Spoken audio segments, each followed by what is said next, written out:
¿Cómo fue su adolescencia? ¿Cómo era su vida? Cuando tenía 12, empecé a escuchar música rock y punk.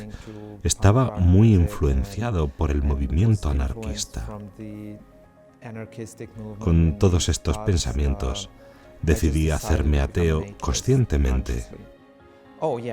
Después de esa decisión, también fue una decisión consciente de no seguir los mandamientos de Dios. Cuando yo empiezo a salir mucho con mis amigos, nosotros íbamos a un colegio solo varones y yo, como no tenía hermanas mujeres, sí, mi relación con las mujeres era como el mundo predica, digamos. Por lo cual, al yo empezar a perder la pureza acá en mi corazón y al meterme en todo tipo de impureza, ¿sí? Por la televisión, por internet, por lo mismo que la discoteca sí, me fomentaba, yo veo que Jesús empieza a tomar el último lugar en mi vida. Y ya él, en vez de ser un amigo, era el último de todos, porque todos me aconsejaban, pero yo nunca le pedía consejo a Jesús, y lo empecé a sentir en mi vida. Mis amigos ya habían empezado a tomar alcohol, yo me acuerdo que al principio me daba un poco de miedo, entonces empezamos a probar el cigarrillo, y yo termino cayendo. Una noche, me acuerdo, un amigo me empiezo a tomar alcohol, por lo cual pareciera que es una noche muy divertida, es algo nuevo. Yo creo que la universidad fue el primer momento en el que descubrí que la noche era limitada, es decir, que acaba y que se hace en la mañana, y que has pasado una noche entera en vela estudiando. Eso no lo sabía yo hasta la universidad. Fue en primero, me acuerdo, de carrera, que empecé arquitectura, estudié arquitectura, pues me acuerdo que ese fue como mi primer asomo a la realidad universitaria, ¿no? Es decir, las noches son limitadas, no da tiempo a todo en una noche. Pues también, en cierto modo, como soy un tipo con suerte y Dios me ha puesto siempre en el sitio adecuado, en el lugar adecuado, pues pude resolverlo, ¿no? El fin de carrera, como para tener prácticamente el resto del año, puesto que presenté en febrero, libre para hacer un proyecto, una propuesta que yo tenía para mi vida, ¿no? Yo decía, yo me voy a ir y me voy a ir a Nueva York, lo tenía clarísimo. No sabía cómo ni cuándo, pero yo me iba a ir, ¿no? Porque tenía el deseo de, no sé, un poco como, de nuevo, es como de esa huida hacia adelante, ¿no? De decir, yo en Estados Unidos voy a ser y hacer lo que me dé la gana, ¿no? Voy a ser quien yo quiero ser, ¿no? Sin saber un poco qué significaba eso de quién quiero ser yo, ¿no? Ya te digo, pues, que era una huida hacia adelante, ¿no? Pero al mismo tiempo que estaba arraigada en un deseo profundo de mi corazón, ¿no? Quiero hacer algo y quiero tomar también distancia, ¿no? Yo en ese momento estaba muy metido en muchos asuntos de la parroquia, asuntos diocesanos. Yo comulgaba con el Señor el fin de semana, pero también comulgaba con el demonio, y siempre comulgaba en pecado mortal, porque bueno, había cosas que yo no las sabía, y salía el fin de semana y el otro iba a misa como si no hubiese pasado nada. Y claro, yo me daba cuenta que la impureza me estaba matando y generaba muchos complejos en mí, mucha inseguridad, y trataba de aferrarme a lo que la gente decía de mí y de responder a un catálogo que ellos tenían de mí, no a lo que Dios había sembrado.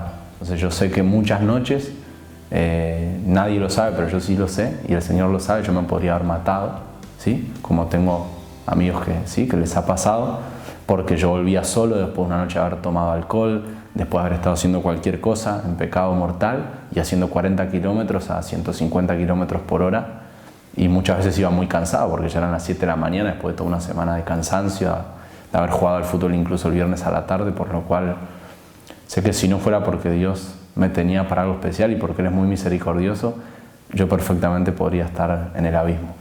Yo estaba profundamente convencido de que eso era imposible, que Dios simplemente no existía, que es solamente algo que la gente se ha inventado para explicar las cosas que son inexplicables con la razón, pero que ahora tenemos a la ciencia. Luego Dios es superfluo, es innecesario. Entonces, eliminémoslo, eliminemos todo el asunto de la religión. Yo pensaba que nada del mundo espiritual existía, yo era completamente materialista en ese sentido. Cuando mueres, simplemente dejas de existir y ya está. En la época en la que me hice ateo, empecé a plantearme empezar una banda de rock con mis amigos y empezamos a hacer skate, monopatín, porque ese estilo de vida compaginaba con ese tipo de música. Más tarde, cuando me trasladé desde Osijek a Zagreb, la capital, para estudiar fotografía, también empecé a hacer snowboard y un tiempo después a hacer kitesurf.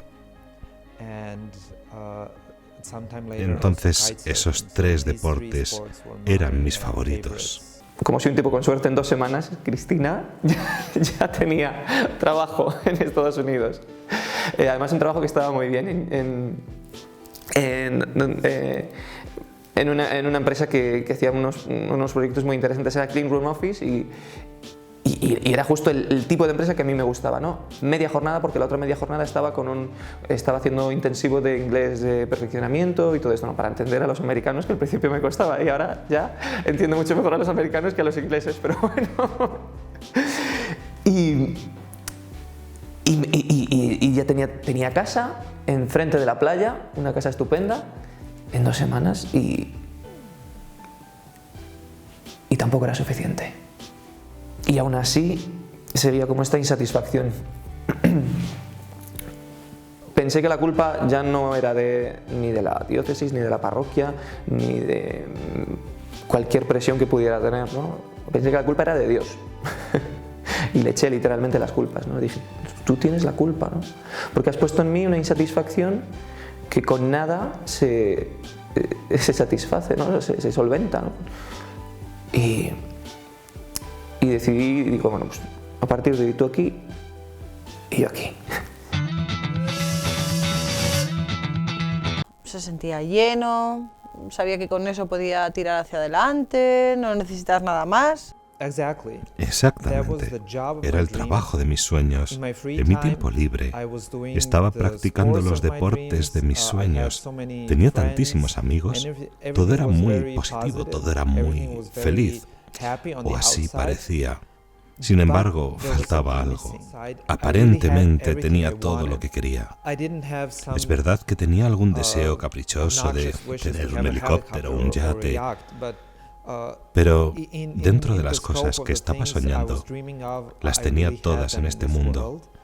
Aún así, faltaba algo y me molestaba mucho y no tenía cómo encontrar la paz. Yo estaba buscando algún sentido en la vida, buscaba plenitud y era imposible encontrarla en el mundo. Hice todo, lo intenté tantas veces, hice tantas cosas peligrosas y no me llenaban el corazón. ¿En qué momento empieza el cambio? 2 días después. No aguanté ni 2 días. Porque sin Dios la vida era una miseria. O sea, qué expectativa, qué esperanza, qué futuro, para qué trabajar, para qué conocer personas, ¿no? Tenía allí un buen grupo de amigos, además éramos cada uno de un país, era divertidísimo, ¿no? Y luego pues también allí también conocí chicas, ¿no? Y interesantes y que a mí me interesaban, pero de alguna manera era como que yo me sentía incapaz, o sea, de entregar el corazón, mi corazón por completo, a una persona, a una mujer en esa vocación. Y era, sin embargo, lo que yo siempre había querido, tener pues una familia, hijos, pero eran unos deseos estereotipados, ¿no?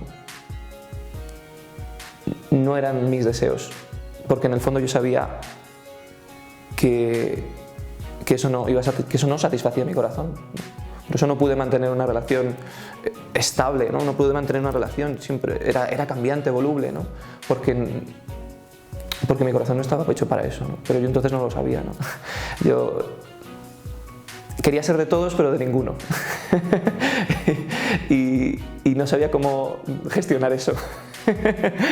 Vale, Mateo, ¿cómo entra de nuevo el Señor en tu vida? ¿Cómo rompe con esa tristeza que tú habías perdido y que tenías de niño?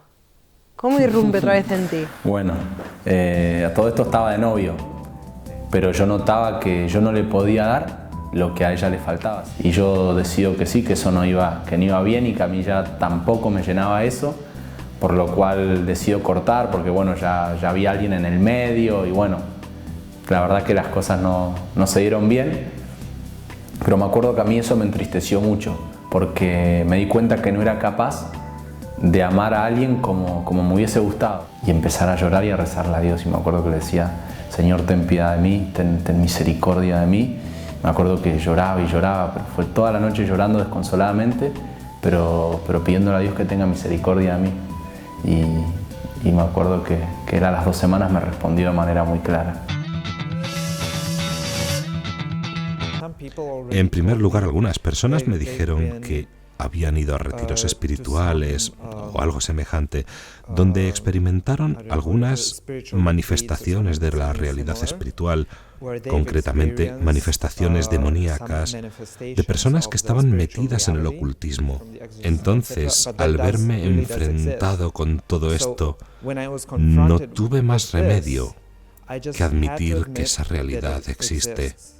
Todavía no se produjo mi conversión, porque después de esta primera experiencia sí que dejé de hacer algunos pecados graves, pero después de algunos meses caí otra vez en la misma situación porque no recibía los sacramentos, no rezaba. Entonces no tenía bastante fuerza espiritual para dejarlos. Luego hice una peregrinación en la cual me confesé después de 15 años. Y fue solamente después de esta confesión cuando empecé una vida nueva. Mi vida anterior era... No pasé por ninguna tragedia. Todo era genial, simplemente no me llenaba. Luego Dios me regaló esta conversión y después me llamó a la vida consagrada. En todo esto Él me concedió tantas gracias que lo único que tengo que hacer es aceptarlas y hacer lo que debo hacer.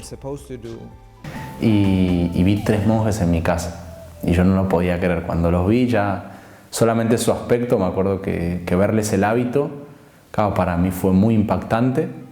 Me acuerdo que mamá me invita a la mesa, nos sentamos a comer. Yo me acuerdo que me llamó mucho la atención su pobreza. Lo que yo quería y lo tenía, y para mí eso era muy lindo, y mis padres me lo habían dado con mucho esfuerzo porque trabajaban los dos de sol a sol. Pero sin embargo yo veí y era algo rarísimo explicar. Yo vi que ellos tenían mucho más que yo y que yo no tenía nada y que yo era un esclavo de todo lo que me decía el mundo. Entonces, claro, yo entro como en una crisis y digo, ¿pero por qué? Yo me acuerdo que les hacía preguntas y ellos estaban impresionados porque yo les hacía tantas preguntas, porque me llamaba mucho, había algo en mi corazón que se estaba empezando a despertar. Él me dice: hijo, perdonar no es olvidar, sino recordar en paz. Y me acuerdo que ese día me confieso. Y yo sentí una paz que hace, creo que 7 años de mi vida yo no sentía. Entonces la primera gracia que yo trato de buscar es la pureza. Pero yo me doy cuenta que tengo tantas ataduras del demonio, porque son 7 años y de los 15 más o menos hasta los 21, creo, hasta los 21 o 22, que eso fue una guerra, porque el demonio me tenía muy atado, que ya yo no podía no vivir en gracia. O sea, yo todos los días, si era posible, yo me confesaba, pero luchaba por estar en gracia. Pero claro que eso fue una guerra muy grande y fueron 2 años y medio más o menos ese camino, rompiendo cadenas, cayendo, levantándome, y fueron batallas muy fuertes. Me acuerdo que había noches que yo me iba a dormir, los viernes a la noche había veces que yo lloraba, porque mi carne me pedía una cosa y mi espíritu me pedía otra. Entonces era tan fuerte la lucha que yo me acuerdo que me tapaba en mi cama y le pedía a Dios que me diera fuerza. Y claro, los fines de semana que yo lograba abstenerme de muchas cosas, yo experimentaba una alegría en mi corazón y una comunión con Dios, que a pesar del reclamo de mis amigos, yo sabía que ellos veían que había una alegría, que sí, que muchas veces en el mundo no se descubre, sino es en la gracia y en la comunión con el Señor.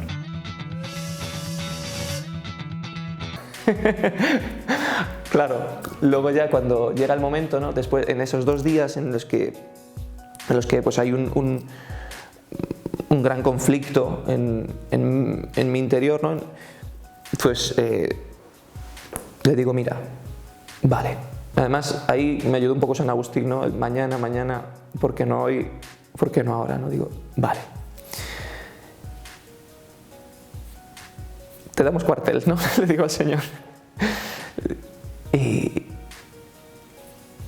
digo que es, por una vez, que sea tu voluntad, ¿no? Que sea lo que yo creo que tú pones en mi corazón, ¿no? Que es seguirte igual que Pedro te siguió, seguirte igual que los apóstoles te siguieron, ¿no? Seguirte a la medida del pastor, ¿no? Porque en el fondo, ¿cuándo más ardía tu corazón? Pues cuando hablaba de Dios, cuando compartía mi fe, cuando les guiaba hacia Él. Y al final hacía eso hasta en Nueva York, ¿no?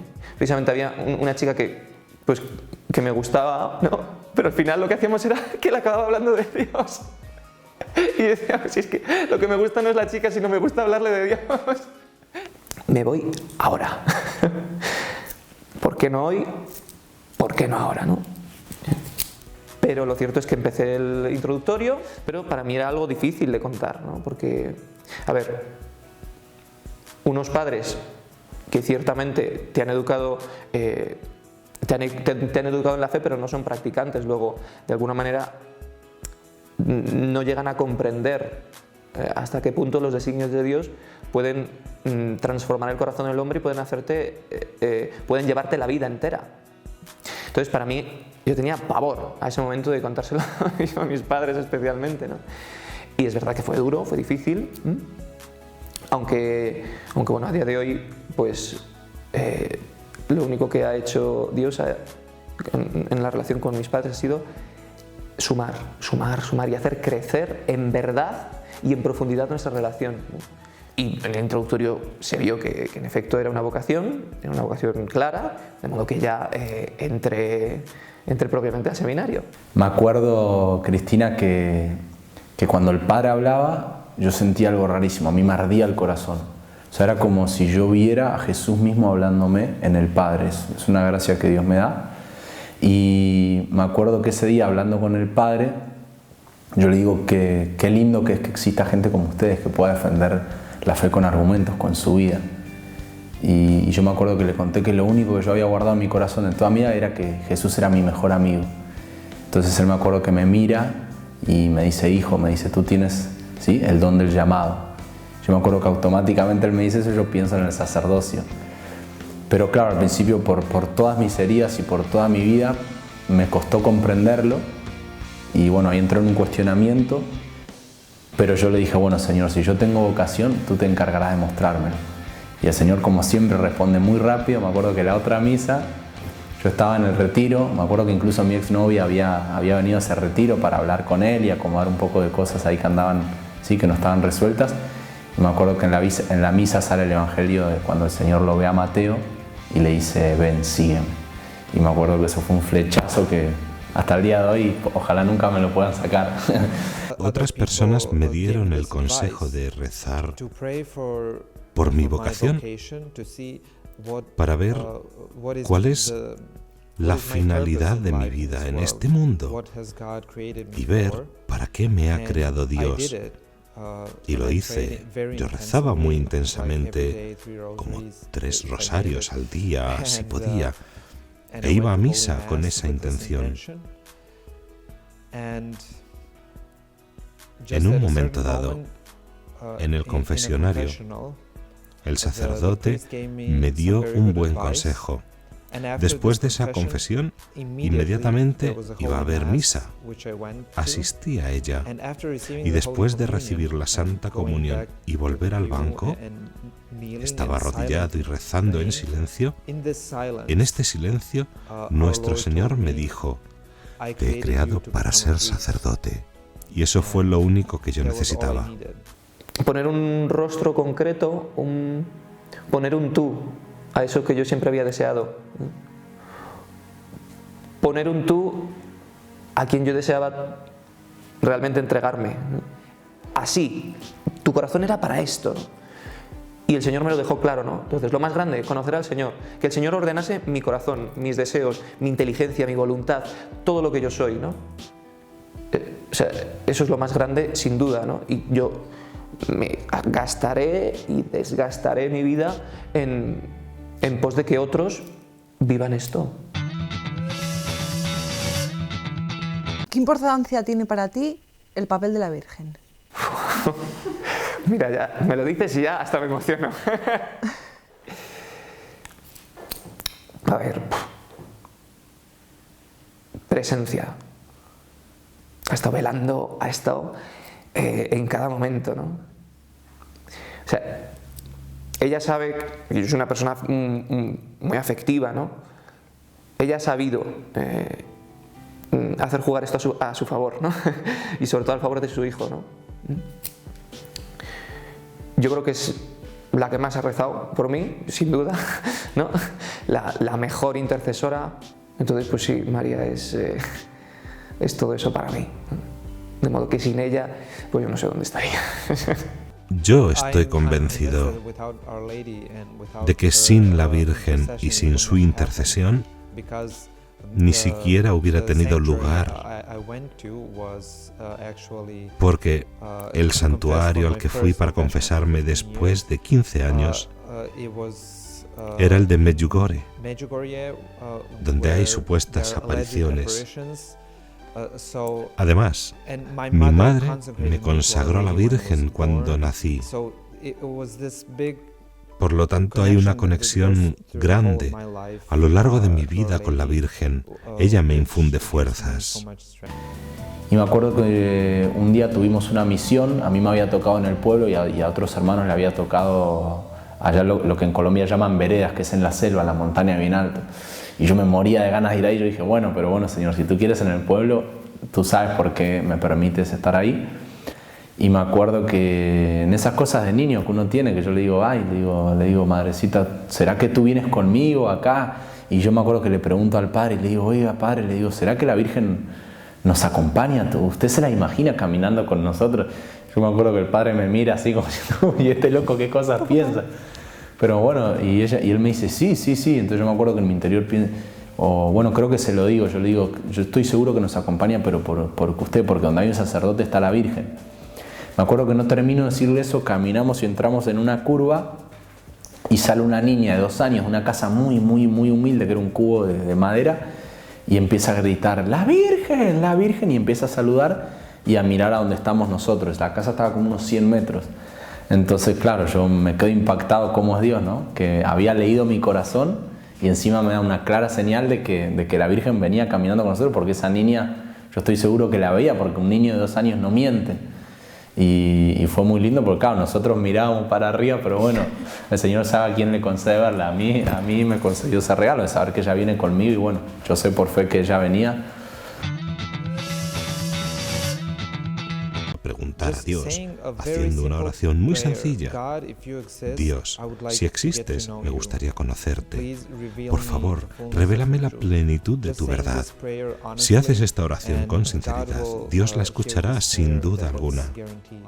Pero puedo deciros esto, la única manera normal de vivir es la de luchar por la santidad.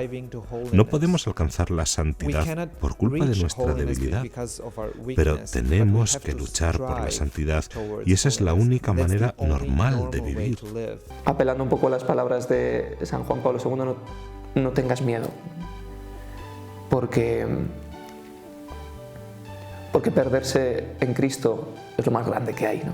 Es la mayor de las ganancias. Todo lo que uno puede soñar en este mundo, yo creo que Dios me permitió tenerlo para poder decirle a un joven hoy que nada de eso le va a llenar el corazón, porque el único que sacia y que llena el corazón, como dice Santa Teresa de Jesús, solo Dios basta. Sí, es Él. Y Dios es todo, Él nos creó y solo Él, que puso esas huellas en nuestro corazón, puede saber lo que hay en Él y lo que Él quiere reganarnos. Por lo cual, si hay un joven viendo este testimonio, que le dé gracias a Dios porque tiene enfrente un ladrón que si Dios quiere, ojalá Dios me regale el cielo, porque yo creo que con lo que he hecho, una vez un amigo me miró y me dijo, ni con 3 vidas de cura te salvas vos. Yo me acuerdo que le dije, ni con 1000, porque es verdad, de verdad que no, o sea, uno no se gana nada, Dios te lo da todo gratis, pero ojalá puedan experimentar el abrazo del Señor, pero para eso se requiere una cosa, ¿no? Venderlo todo lo del corazón hay que entregárselo al Señor, y cuando uno se le da todo a Él, uno es verdadero dueño de las cosas.